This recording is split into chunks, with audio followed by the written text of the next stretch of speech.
জিলহজ মাসের প্রথম 10 দিনের আমল আল্লাহর কাছে অত্যন্ত প্রিয়। সুবহানাল্লাহ। জিলহজ মাসের প্রথম থেকে 10 দিন পর্যন্ত, 10 রাত্রি পর্যন্ত দিনও আল্লাহর কাছে দামি, রাত্রিও আল্লাহর কাছে দামি। সুবহানাল্লাহ। এজন্য মুসলমান ইমানদার, আমি আপনাদের সামনে এই জিলহজ মাসের প্রথম 10 দিনের কিছু আলোচনা করব। এই জিলহজ মাসে প্রথমত যে আমলটা হবে, 1 নাম্বার যে আমলটা হবে,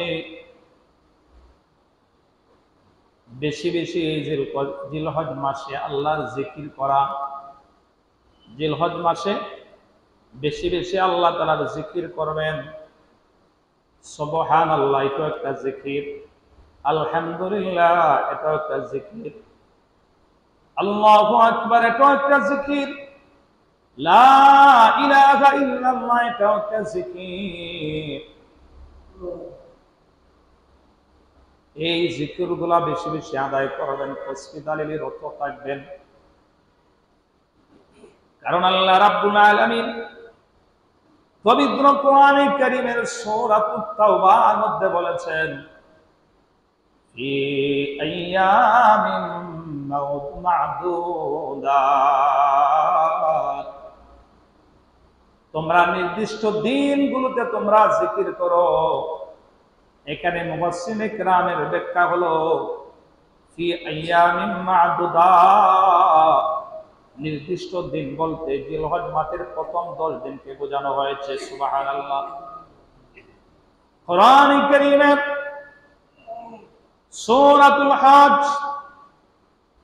হজের মধ্যে আয়াতের মধ্যে আছে আল্লাহ রাব্বুল আলামিন বলেছেন, ওয়ায়াযকুরুসমাল্লাহি ফি আইয়ামিন মা'লুমাত।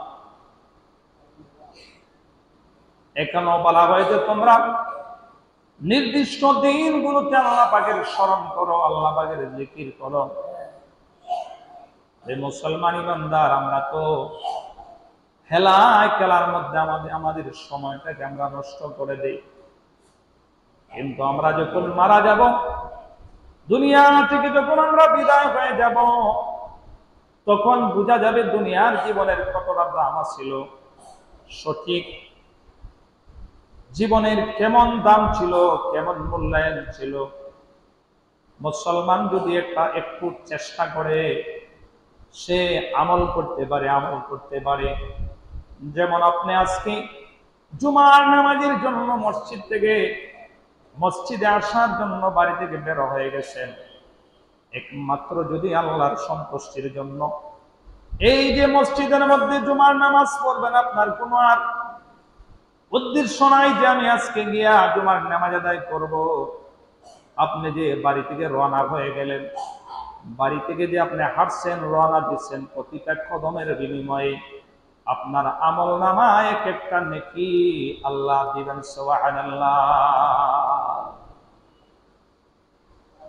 এজন্য মুসলমান যখন সে চেষ্টা করে আল্লাহ রাব্বুল আলামিন তাকে দিতে চান, কিন্তু মানুষ সেটা নিতে চায় না। কারণ কি? আমরা মানুষ হলাম, আমরা নগদে বিশ্বাসী, আমরা বাকিতে কম বিশ্বাসী। কারণ দুনিয়াতে যে আমরা থাকি সেটা তো হলো নগদের দরকার, কিন্তু আখিরাত তো আমরা অনেকে বাকি মনে করি। কিন্তু আসল উদ্দেশ্য হলো আল্লাহ রাব্বুল আলামিন পবিত্র কোরআন কারীমের মধ্যে বলেছেন, ওয়া মা খালাকুতুল জিন্না ওয়াল ইনসা ইল্লা লিয়াবুদুন। আল্লাহ রাব্বুল আলামিন বলেছেন, নিশ্চয় আমি জিন এবং মানব জাতিকে শুধু আমার ইবাদতের জন্য সৃষ্টি করেছি। আরে মুসলমান ইমানদার, আল্লাহ তো বলেছেন যে আমরা ইবাদতের জন্য মানুষদেরকে, আল্লাহ জিনদেরকে সৃষ্টি করেছেন। কিন্তু আমরা দুনিয়ার মধ্যে যে আমরা বেঁচে থাকতে হবে, আমাদের তো কাজ কাম করতে হবে, চাকরি করতে হবে, ব্যবসা করতে হবে। এগুলো যদি আমরা হালাল পন্থা যদি আমরা করি, তাহলে আমরা যদি ব্যবসা করি নবীর সুন্নত তরিকা অনুযায়ী, আমরা যদি চাকরি করি নবীজির সুন্নাত তরিকা অনুযায়ী, আমরা যদি কৃষি কাজ করি নবীজির সুন্নাত মোতাবেক, আমরা যদি ঘুমাই নবীজির সুন্নাত মোতাবেক, আমরা যদি চলার পথে যদি নবীজির সুন্নাত মোতাবেক চলি, হাঁটা চলা করি, তাহলে আমাদের প্রতিটা আমল হবে একমাত্র আল্লাহ পাকের জন্য। আর প্রতিটা আমলের মধ্যে আল্লাহ পাক আমাদেরকে লিখে দিতে থাকবে। সুবহানাল্লাহ। তো আমি বলেছিলাম যে এই যে সামনে জিলহজ মাসের 1 থেকে 10টি দিন, এই দিনগুলার বড় কদর আছে, বড় কদর আছে। এই দিনের বড় মর্যাদা আল্লাহ তাআলার কাছে। এজন্য মুসলমান আমরা যেন হেলায় খেলায় আমরা এই দিনগুলাকে যেন আমরা নষ্ট না করে দেই। এই 10 দিনে যেন আমরা বেশি বেশি আল্লাহর জিকির করি। আমরা যেমন হাঁটতেছি আল্লাহর জিকির চালু রাখবো, লা ইলাহা ইল্লাল্লাহ, লা ইলাহা ইল্লাল্লাহ, লা ইলাহা ইল্লাল্লাহ আমরা জিকির করব। কারণ আল্লাহর পয়গম্বর হযরত মুসা আলাইহিস সালাম আল্লাহ রাব্বুল আলামিনকে বলেছেন, আল্লাহ আপনি আমাকে একটা ওজিফা শিখিয়ে দেন, এমন একটা আমল বলে দেন যে আমলটা সবচেয়ে দামি। আল্লাহ তাআলার পয়গম্বর মুসা কালিমুল্লাহ আলাইহিস সালামকে বলেছিলেন, মুসা রে আমার কাছে সবচেয়ে দামি হলো লা ইলাহা ইল্লাল্লাহর জিকির, লা ইলাহা ইল্লাল্লাহর জিকির।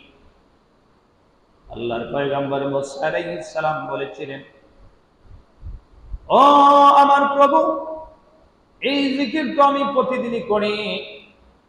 আল্লাহ রাব্বুল আলামিন মুসা আলাইহিস সালামকে বললেন, আমার পয়গম্বর মুসা লা ইলাহা ইল্লাল্লাহর জিকির এত দামি আমার কাছে, যদি লা ইলাহা ইল্লাল্লাহর একটা বাক্য যদি একটা কাগজের টুকরার মধ্যে লিখে দেওয়া হয়, আর কিয়ামতের কঠিন মাঠে যদি ওই টুকরাটাকে মিজানের পাল্লার মধ্যে উঠানো হয়, আর 7 আসমান জমিনকে যদি মিজানের অপর পাল্লার মধ্যে রাখা হয়, তাহলে আমি আল্লাহর কাছে লা ইলাহা ইল্লাল্লাহর জিকিরের পাল্লাটাই বেশি ভারী থাকবে। সুবহানাল্লাহ। তো মুসলমান ইমানদারের দাম আছে নি, যদি সে নবীর তরিকা অনুযায়ী চলে, আল্লাহর হুকুম মতে চলে। একজন ইমানদারের এত দাম, এত দাম। কিন্তু আমরা তো টাকার কারণে আমরা বিক্রি হয়ে যাই, হয় না? মুসলমানের মধ্যে বর্তমানে মুসলমানিত্ব চলে গেছে। আমরা কিয়ামতের মাঠে আল্লাহর দরবারে কি জবাব দিব? আল্লাহ যদি আমাকে প্রশ্ন করেন, আপনাকে প্রশ্ন করেন, ও অমুক মিয়া, তোমাকে তো দুনিয়ার জীবনে আমি পাঠাইছিলাম, তুমি কি করেছো? তুমি টাকার কারণে কি বিক্রি হয়ে গেছো? তোমার ইমান বিক্রি করে দিয়েছ। আজকে যদি তুমি এরকম হয়ে থাকো, তাহলে তোমার এই ইমানের আমার মূল্য নাই। তোমার যে ইমান ছিল এটা একবারে শস্য দানা পরিমাণ ইমান। যাও তুমি জাহান্নামের মধ্যে যাও, জাহান্নামের মধ্যে জ্বালানো হবে। কিন্তু সাদা খেতে লক্ষ লক্ষ কোটি কোটি বছর খেতে, এরপরে আল্লাহ শস্য দানা পরিমাণ যেহেতু ইমান আছে, এই সাদা খেতে এরপরে আল্লাহ তাআলা তাকে জান্নাতের মধ্যে দেওয়ার জন্য ফেরেশতাদেরকে হুকুম করবে। এই জন্য মুসলমান ইমানদার মুমিনের, এই মুসলমানদের ইমানটা যেন মজবুত হয়, এটাই হলো সবচেয়ে পাওয়ারফুল। এগুলোই আল্লাহর কাছে দামি। তো আমরা এই জিলহজ মাসের প্রথম 10 দিনে বেশি বেশি 1 নম্বরে কি করব? আল্লাহর জিকির আদায় করব। আল্লাহ পাক আমাদেরকে সকলকে যেন তৌফিক দান করেন। সকলে বলেন আমিন। 2 নম্বরে যে আমলটা জিলহজ মাসের 10 দিনে 2 নম্বরে যে আমলটা করব, সেটা হলো সকল গুনাহ থেকে আমরা বেঁচে থাকব। যে কোনো দিনও কিন্তু গুনাহ করা যাবে না। কিন্তু গুনাহ তো এমনি করা যাবে না, কিন্তু জিলহজ মাসের 1 থেকে 10 দিন পর্যন্ত আমরা এই ব্যাপারে গুনাহ যাতে না হয় সচেষ্ট থাকব। আমরা যথাযথ ভূমিকা পালন করব, যাতে ওই 10টি দিনে আমরা গুনাহ না করি। আমরা কেয়ারফুল থাকতে হবে, সতর্ক থাকতে হবে। কারণ এই দিনগুলো আল্লাহর কাছে এত দামি, এই দিনগুলো এত দামি আল্লাহর কাছে। আল্লাহ রাব্বুল আলামিন পবিত্র কোরআন কারীমের সূরা তাওবার 1 আয়াতের মধ্যে বলেছেন, যালিকাদ দীনুল কাইয়্যিম, এটাই সুপ্রতিষ্ঠিত বিধান। আর তোমরা নিজের প্রতি একে অপরের প্রতি অবিচার করবে না। নিজের প্রতি অবিচার করা মানে নিজে গুনাহ থেকে আপনি বেঁচে থাকবেন। যদি আপনি গুনাহ করেন তাহলে তো নিজের প্রতি অবিচার করলেন, অর্থাৎ এই গুনার দ্বারা যদি মাপ না চান তাহলে তো আপনাকে জাহান্নামের আগুনের মধ্যে জ্বলতে হবে, আল্লাহ তাআলাকে অসন্তুষ্ট করবে। আমরা দুনিয়ার জন্য, দুনিয়ার ক্ষণস্থায়ী জীবনের জন্য কত আমরা নিজের কষ্ট স্বীকার করি, কত কষ্ট করি। অনেকে ব্যবসা করে, চাকরি করে, অনেকে দিন মজুরের কাজ করে, করে না। যে যে লাইনে আছে, যে যে পেশায় আছে, কিন্তু এত কষ্ট হয় পরিবারের জন্য, এত কষ্ট করে তার সাংসারিক জীবনের জন্য, নিজে যাতে একটু সুখী হতে পারে দুনিয়ার জীবনে। আরে মুসলমান ইমানদার, এটা কেন আপনারা বুঝেন না? এটা কেন বুঝে আসে না মুসলমানদের যে আমি যে খবরের মধ্যে যেতে হবে? আমার দুনিয়ার জীবন তো 60 বছরের, কারো জিন্দগি, কারো 70 বছর, কারো বড় 100 বছর বা 120 বছর। এইরকম হায়াত মানুষ খুবই কমই পায়। বেশিরভাগ মানুষ তো 60-70-এর ভিতরে মারা যায়। এজন্য আমি কেন নিজেকে আমি ধ্বংসের দিকে ঠেলে দিচ্ছি? আমি কেন সেটা বুঝি না যে আমি যখন মারা যাব আমার সঙ্গী সাথী কেউ তো আমার সঙ্গে যাবে না। যাবেন? মারা গেলে আপনার সাথে আরেকজন যাবে, ছেলে যাবে, মেয়ে যাবে, স্ত্রী যাবে, কেউ সাথে যাবে না। যাবে কি? যাবে আপনার সাথে একমাত্র আপনার জীবনের নেক আমল যাবে। যদি আপনি দুনিয়ার জীবনে নেক আমল করতে পারেন, কামাই করতে পারেন, এটাই আপনার জন্য সঙ্গী সাথী হবে। ওই নেক আমলই আপনাকে খবরের যেমন 3টা সওয়াল করা হয়ে প্রশ্ন করা হবে, এই 3টা প্রশ্নের উত্তর এই নেক আমলের মাধ্যমে আপনি দিতে পারবেন। যদি ভালো আমল করতে পারেন দুনিয়ার মধ্যে, তাহলে আপনি যদিও 3টা প্রশ্নের উত্তর না পারেন, অনেক মানুষ আছে কিন্তু এই 3টা প্রশ্নের উত্তর বলতে পারেন, সবাই পারেনি, কিন্তু পারে না। যদি আপনার আমল ভালো থাকে, নামাজ যদি 5 ওয়াক্ত পড়েন, হালাল হারাম মাইনা যদি চলেন, সৎ পথে যদি আপনি হালাল করে থাকেন, কামাই করে থাকেন, তাহলে এই নেক আমলই আপনাকে 3টা প্রশ্নের উত্তর দিতে বাধ্য করবে। সুবহানাল্লাহ। নেক আমল ছাড়া আমরা জান্নাতে যাওয়া কঠিন হবে না, যাওয়া যাবে না। নেক আমল করতে হবে। আমরা যদি নেক আমল করি তো আল্লাহ তাআলা আমাদের নেক আমলের ওসিলা, আল্লাহর দয়ায় আমাদেরকে জান্নাত। তো 2 নাম্বার যে আমলটা, জিলহজ মাসের প্রথম 10 দিনে আমরা কি করব? গুনাহ থেকে বেঁচে থাকবো, যাতে গুনাহ না হয়, আমরা গুনাহ থেকে বেঁচে থাকবো। 3 নাম্বার যে নেক আমলটা, যে কোনো নেক আমল করবেন, যে কোনো নেক আমল, যে কোনো নেক আমল, তাসবিহ দালিল জিকির আজকার। এরপরে যে কোনো নেক আমল, আমরা যেমন এখন নামাজ পড়ি, নামাজ পড়ি না? নামাজের পরে নফল আসেনি? অনেক নামাজের পরে নফল আছে, নফলগুলো আদায় করবেন। সুন্নত, যে অতিরিক্ত সুন্নত, যেমন ভাবে আসরের 4 রাকাত সুন্নত আছে পূর্বের, এই সুন্নত যদি আপনি পড়েন তাহলে সওয়াব পাবেন, অনেক সওয়াব। আর যদি সুন্নত না পড়েন তাহলে গুনাহ হবে না, আসরের যে 4 রাকাত সুন্নত। কিন্তু এই যেহেতু আমার সওয়াব আছে, এই সুন্নতগুলো আপনারা আদায় করবেন। এই সুন্নতগুলো আদায় করবেন। এশার নামাজের পূর্বে 4 রাকাত সুন্নত আছে, ফরজ নামাজের পূর্বে 4 রাকাত সুন্নত। এটা হলো সুন্নতে গায়রে মুআক্কাদা। এটা যদি না পড়েন গুনাহ হবে না, কিন্তু পড়লে অনেক সওয়াব। তো এই আমলগুলো খুঁজে খুঁজে করবেন, যেহেতু এই 10টা দিনের আমল আল্লাহর কাছে অনেক দামি। এজন্য নফল ইবাদত এই 10 দিনে আপনারা বাড়িয়ে দিবেন। এই 10 দিনে আপনারা কোরআন তেলাওয়াত করবেন, এই 10 দিনে জিকির আজকার করবেন, তাসবিহ তাহলিলের মধ্যে আপনারা রত থাকবেন। কারণ যেহেতু আল্লাহ তাআলার কাছে এই 10টা দিন এত দামি। হাদিসের মধ্যে আছে, রাসূল করিম সাল্লাল্লাহু আলাইহি ওয়াসাল্লাম বলেছেন, মা মিন আইয়ামিন আল আমালুস সালিহু ফি আহাব্বু ইলাল্লাহ মিন হাদিহি ইয়ানি আইয়ামিল আশ। রাসূল করিম সাল্লাল্লাহু আলাইহি ওয়াসাল্লাম বলেছেন, জিলহজ মাসের প্রথম 10 দিনের আমল আল্লাহ পাকের কাছে এত দামি, এত দামি, আর কোন দিনের নেক আমল এর চাইতে আর দামি হতে পারে না। সুবহানাল্লাহ। সাহাবায়ে কেরাম জিজ্ঞাসা করলেন, ইয়া রাসূলুল্লাহ, ও আল্লাহর পয়গম্বর, কোন ব্যক্তি যদি জিহাদের মধ্যে যায় তাহলে জিহাদ কি, জিহাদের চাইতো কি জিলহজ মাসের প্রথম 10 দিনের আমল উত্তম। আল্লাহর নবী বললেন, ও আমার সাহাবায়ে কেরাম, জিলহজ মাসের প্রথম 10 দিনের নেক আমল জিহাদের চাইতে উত্তম। সুবহানাল্লাহ। এরপরে নবীজি বললেন, যে মুজাহিদ সে অনেক টাকা পয়সা খরচ করে জিহাদের মধ্যে অংশগ্রহণ করেছে, জান মাল নিয়ে আল্লাহর রাস্তার মধ্যে জিহাদের মধ্যে সে বের হয়েছে, হাজার হাজার কোটি কোটি টাকা খরচ করেছে ওই মুজাহিদ ওই জিহাদের জন্য, আবার তার জানটা পর্যন্ত বিলিয়ে দিয়েছে।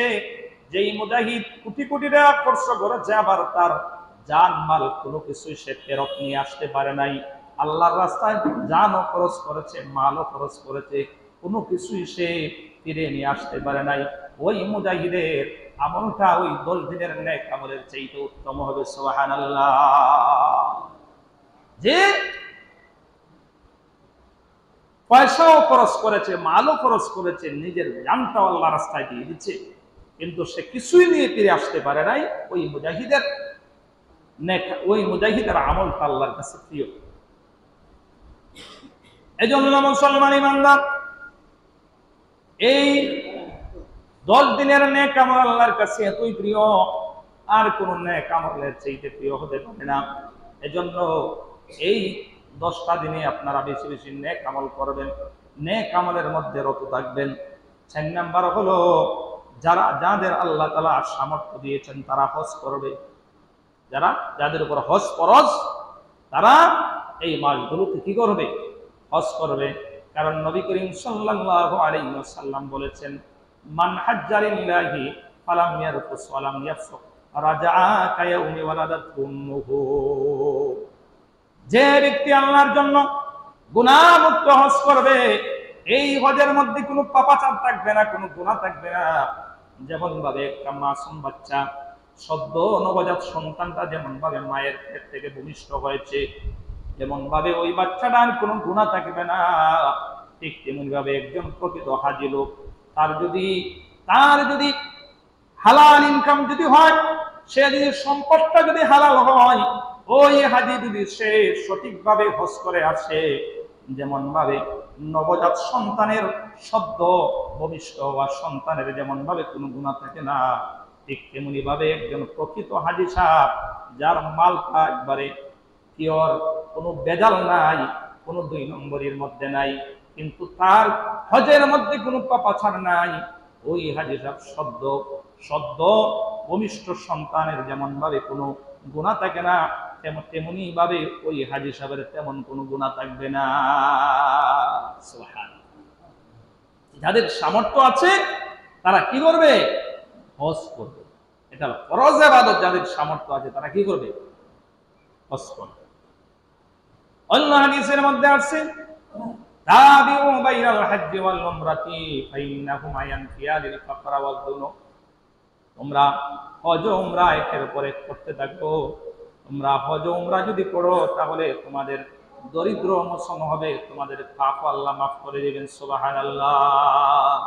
অনেক মানুষ আছে মনে করে হজ করলে মনে হয় তার সম্পদ কমে যাবে, টাকা পয়সা কমে যাবে, মনে করে আমার সন্তানরা গরিব হয়ে যাবে। এটা ভুল ধারণা।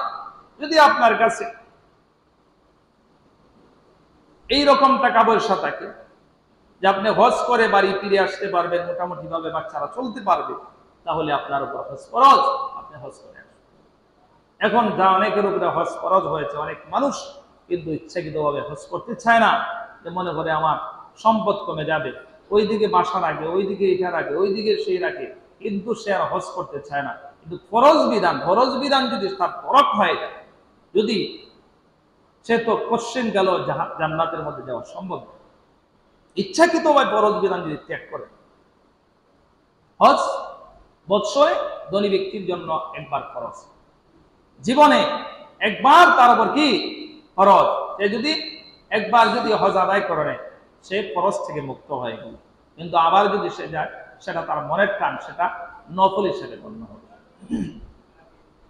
একবার হজ করা কি ধনী ব্যক্তির জন্য ফরজ, এরপরে যদি আবার সে যায় তাহলে এটা নফল হিসেবে গণ্য হবে। অনেক মানুষ আছে কয়েক বছর একাধারে হজ করতেছে। আমি যার কাছে বুখারী শরীফ পড়ছি, আল্লামা মাহমুদুল হাসান সাহেব, তিনি 2012 সালের পর বলেছিলেন ওনার প্রায় 48 বছর একাধারে হজ করছে। সোয়াব এখনো তো করতে আছে। এই নবীজির রওজার সাথে একটা সম্পর্ক, আল্লাহর ঘরের যে একটা মজা পাইছেন, কিন্তু তাদের মন চায় শুধু বারবারই যায়, বারবারই। তা আমরা যাদের সামর্থ্য নাই, আল্লাহ যেন আমাদেরকে তৌফিক দান করেন, সকলে বলেন আমিন।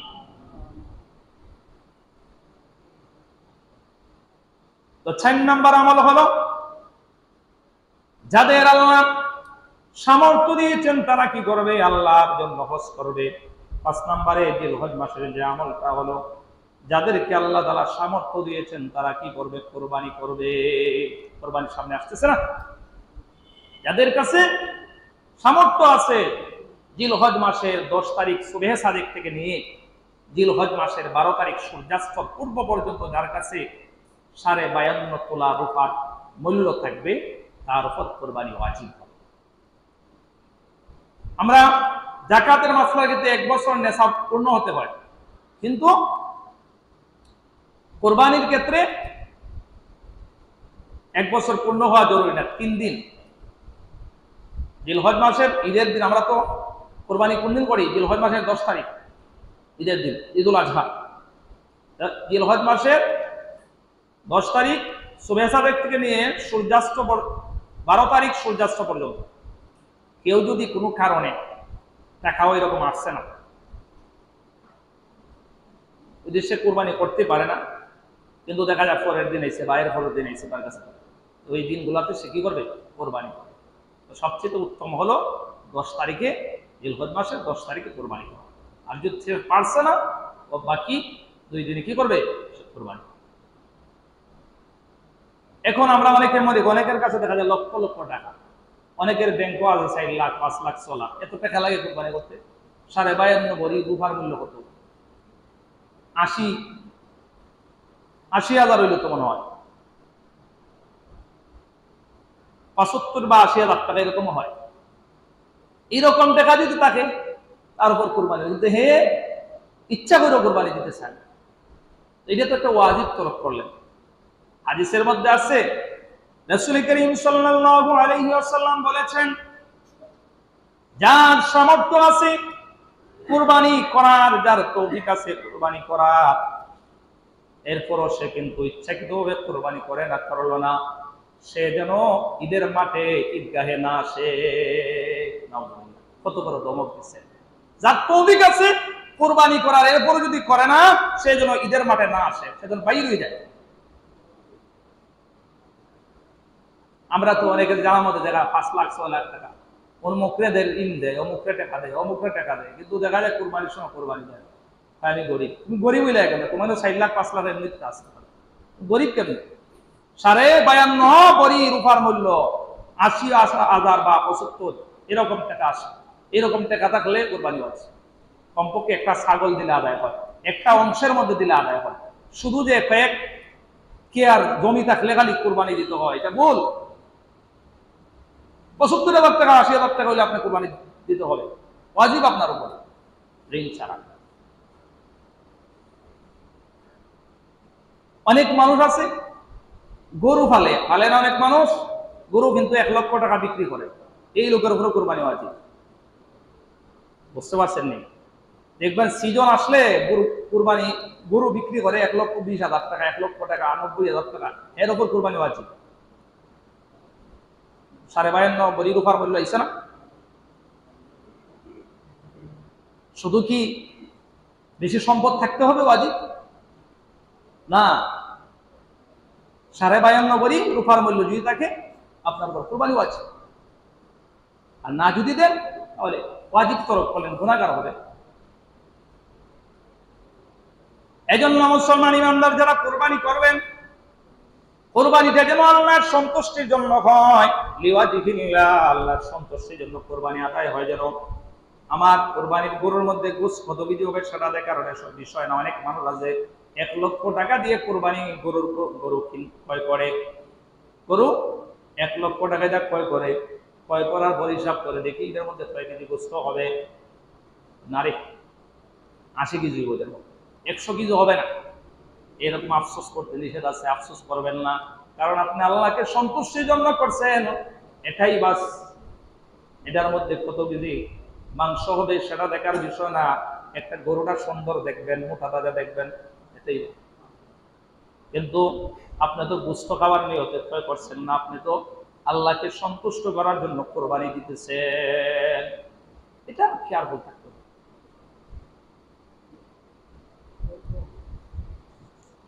5 নাম্বার যে আমল, যাদের কাছে আল্লাহ তাআলা যাদেরকে সামর্থ্য দেন তারা কি করবে? কোরবানি করবে। কারণ রাসূল করিম সাল্লাল্লাহু আলাইহি ওয়াসাল্লাম মদিনায় হিজরত করার পরে নবীজি প্রতি বছর তিনি কোরবানি করেছেন। সুবহানাল্লাহ। আর আল্লাহ রাব্বুল আলামিন পবিত্র কোরআনে কারীমের মধ্যে বলেছেন, ফাসাল্লি লিরাব্বিকা ওয়ানহার, তুমি তোমার পালনকর্তার উদ্দেশ্যে নামাজ আদায় করো এবং কোরবানি করো। তোমার পালনকর্তার উদ্দেশ্যে নামাজ আদায় করো এবং কোরবানি। 6 নাম্বার যে বিষয় হলো, যাদের কুরবানি করার ইচ্ছা আছে তারা কুরবানি করবেন, তারা জিলহজ মাসের চাঁদ ওঠার আগে নখ চুল কেটে ফেলবেন। হাদিসের মধ্যে আছে, মান রা হিলালাল হিজ্জাতি ওয়া আরাদা ইউদহিয়া ফালা তাকুযান্না মিন শারিহি ওয়ালা মিন আযফারি। যে ব্যক্তি কুরবানি করার ইচ্ছা করে, ইরাদা করে, সে যেন জিলহজ মাসের চাঁদ ওঠার আগে আগে সে যেন তার নখ চুল কেটে ফেলে। চাঁদ ওঠার পরে আর এগুলা কাটবেন না। আজকে যে শুক্রবার অনেকে নখ কাটছেন, কিন্তু যারা কাটছেন, চুল কাটছেন, গোঁফ কাটছেন, আর এই 10 দিনের ভিতরে আপনারা কাটাকাটি করবেন না, কুরবানির পরে কাটবেন। যাদের সামর্থ্য আছে কুরবানি দেওয়ার ইচ্ছা করছেন, আপনারা কাটবেন না। আর যারা কুরবানি দিবেন না, সামর্থ্য নাই, তারাও যদি এই আমলটা করেন, অন্য রাওয়ায়াতের মধ্যে আছে ওই ব্যক্তিও কুরবানির দেওয়ার মতো সওয়াব পাবে। সুবহানাল্লাহ। এই সুন্নতের প্রতি আমল করবেন তো ইনশাআল্লাহ। যাদের নখ গোঁফ মোছ কাটছেন না, আপনারা আজকে সন্ধ্যার আগে আগে কেটে ফেলবেন। আজকে সন্ধ্যার আগে আগে যারা কাটছেন না, নখ মোছ চুল এগুলা কাটার যদি থাকে আপনারা কেটে ফেলবেন। এই সুন্নতের প্রতি শামিল হন আপনারা।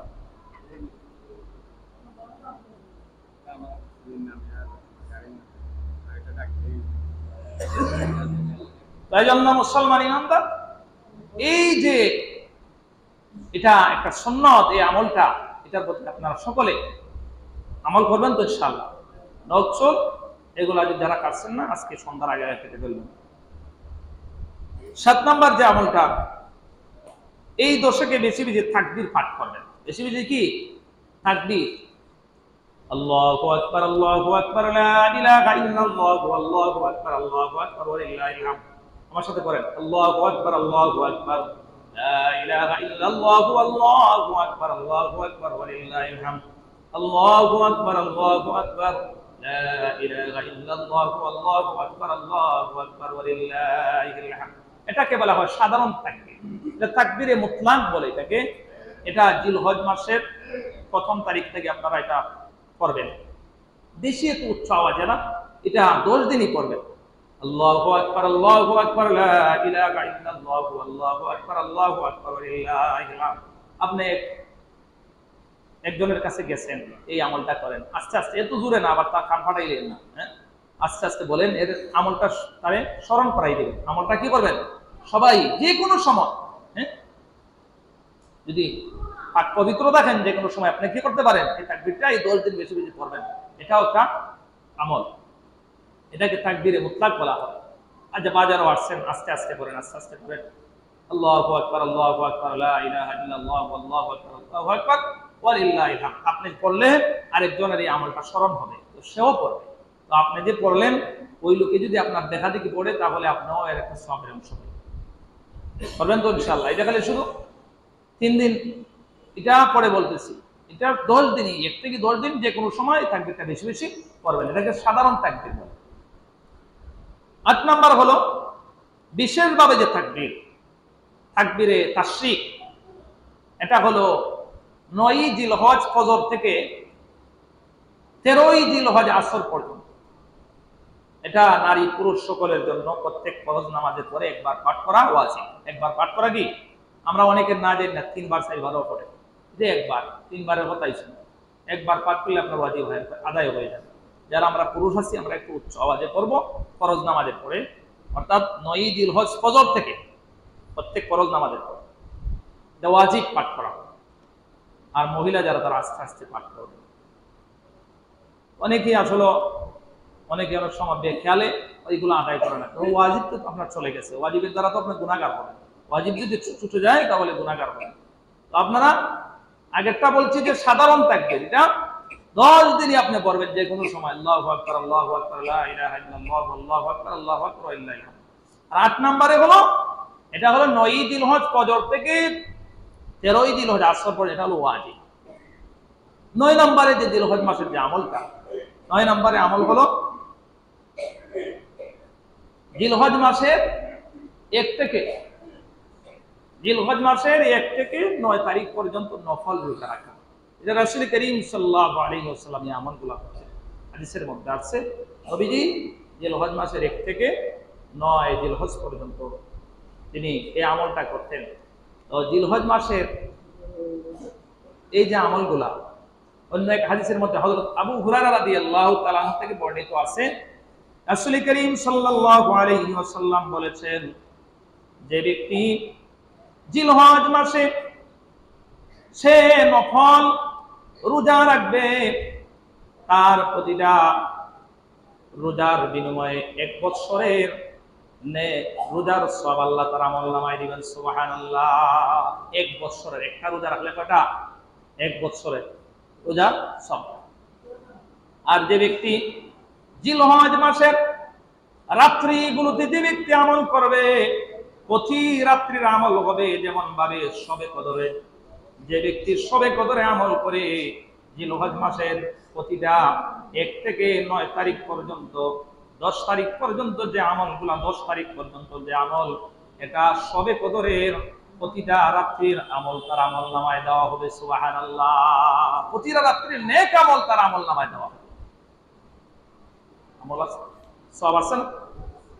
আল্লাহ রাব্বুল আলামিন বলেন ওয়াল ফাজর, আল্লাহ রাব্বুল আলামিন শপথ করেছেন, কসম খেয়েছেন ফজরের, এবারে ওয়াশ-শাফঈ ওয়াল ওয়াতর, আরো শপথ করেছেন আল্লাহ রাব্বুল আলামিন জিলহজ মাসের 10 রাত্রির। এখানে মুফাসসিরিন ইকরাম উল্লেখ করেছেন ওয়াল ফাশ-শাফঈ ওয়াল ওয়াতর ওয়াল ফাজরি ওয়া লায়ালিন আশদারা ওয়া লায়ালিন আশদারা, জিলহজ মাসের 10 তারিখের কথা আল্লাহ তাআলা শপথ করেছেন যে এই 10 রাত্রির যারা ইবাদত বন্দি করবে অনেক সওয়াব পাবে। অন্য হাদিসের মধ্যে আছে যে ব্যক্তি জিলহজ মাসের প্রতি রাতে ইবাদত করবে, প্রতিটা রাতের ইবাদত হবে এক একটা শবে কদরের মতো। সুবহানাল্লাহ। আমল করবেন তো ইনশাআল্লাহ। 10 নম্বরে হলো 9ই জিলহজ থেকে 1ই জিলহজ থেকে 9ই জিলহজ পর্যন্ত নফল রোজা রাখা। আর 10 নম্বরে হলো বিশেষ করে 9ই জিলহজ আরাফার রোজা। কি বলা হয়?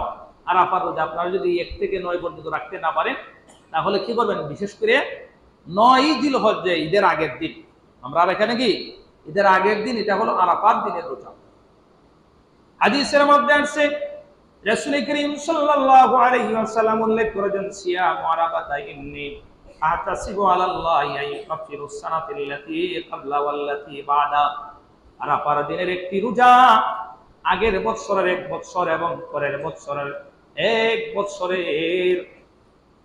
বছরের রোজার সওয়াব পাওয়া যাবে। সুবহানাল্লাহ। আমরা তো হাদিসের মধ্যে পাইছি চলতি বছরের 1 বছরের আমল এর সওয়াব পাওয়া যায়, কিন্তু অগ্রিম তো কোনো হাদিস আর পাইছে না। কিন্তু এই হাদিসের মধ্যে আছে যে যদি আরাফার দিনের রোজাটা রাখি আমরা, চলতি বছরের 1 বছরের গুনাহ মাফ, আবার সামনে যে 1 বছর আসতেছে এই 1 বছরের গুনাহ আল্লাহ মাফ করে দেন। সুবহানাল্লাহ। কত বড় ফজিলতের কাম।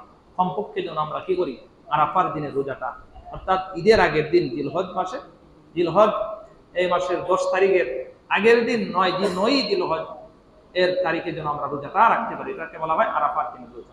আমরা বাংলাদেশে এটাই যে অনেকে আবার মনে করেন যে 8 তারিখ না, এটা হাদিস দ্বারা প্রমাণিত যে 9 জিলহজ। আবার কেউ যদি দ্বিধাদ্বন্দ্বের মধ্যে ভুগেন যে মনে করেন যে না আমি 8 তারিখ রাখেন বানাত, আপনার যদি এরকম থাকে তাহলে আপনি 1 থেকে 9 পর্যন্ত রাখেন। কিন্তু হাদিসের মধ্যে এটাই যে ঈদের আগের দিন আমরা ঈদ করি কোন দিন? 10 জিলহজ না? আমরা কি আমরা যদি এখন আরাফার মাঠ যদি খুঁজতে চাই, যদি সৌদির সাথে আমরা মিলাইতে চাই, তো তারাও তো 8 তারিখ, তারা 9 তারিখ ঈদ করে। কারণ আপনি 9 তারিখ ঈদও করবেন আবার রোজাও রাখবেন, এটা হবে না। কারণ আমরা ঈদ হলো 10 তারিখ, তা আমরা আগের দিন হলো কি আরাফার রোজাটা হবে 9 তারিখ, 9 দিন। 11 নাম্বার যে আমলটা, 11 নাম্বার আমল হলো ঈদুল আজহার সুন্নত গুলো আমরা আদায় করব। ঈদুল আজহার সুন্নত গুলো কি কি? ঈদের আজহার সুন্নত হলো আমরা ভোরে উঠব, ঈদের দিনে সকাল সকাল উঠব। এরপরে আরেকটা আমল হলো ফুরুর যারা আমরা এসে কি করব? ফজরের নামাজ জামাতের সহিত আদায় করব। ফজর নামাজ কি করব? জামাতের সহিত আদায় করব। এরপরে ঈদের দিন আরো অনেক কতগুলো আমল আছে, আমরা বেশি বেশি কি করবো? তাকবীর করব। এরপরে এই বিশেষ করে ঈদুল আজহার দিনে যে আমলটা কোরবানি দিয়ে গোস্ত খাওয়া, কোরবানি দিয়ে এর আগে কিছু খাওয়া না। এখন যদি আপনি থাকতে পারেন না, আপনি খেয়ে পেলেন, সুন্নাত থাকে, মুস্তাহাব বিষয়, সব পাইবেন। যেমন আপনি আইসা কোরবানি করলেন, কোরবানির গোস্ত দিয়ে আপনি কি করলেন? খাবার খাইলেন, এটা হলো সুন্নাত।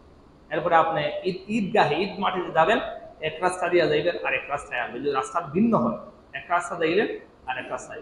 যেমন আপনারা রাস্তা ইটুই, মানে অনেক যারা এইদিকে থাকেন রাস্তা একটাই, একটা হলে যাওয়ার সময় একদিকে যাইবেন, আসার সময় আরেকদিকে যাইবেন, ডাইন বাম আসান মিলে যায়। এগুলা আমলগুলা করবেন। আর ঈদের দিনের সবচাইতে, ঈদুল আজহার দিনের সবচাইতে বড় নেক আমল হলো, সবচাইতে নেক আমল হলো আল্লাহর কাছে যে যারা কোরবানি করবে, অর্থাৎ নহর করবে, যে ঈদুল আজহার দিনের সবচেয়ে বড় নেক আমল হলো আল্লাহর জন্য সে কি করবে? রক্ত প্রবাহিত করবে, অর্থাৎ জন্তু জবাই করবে। এর চেয়ে আর কোনো নেক আমল নাই। তো আমরা মোটামুটি 11টা আমলের কথা মোটামুটি করে বললাম। তো আমরা এই আমলগুলো করবো তো ইনশাআল্লাহ।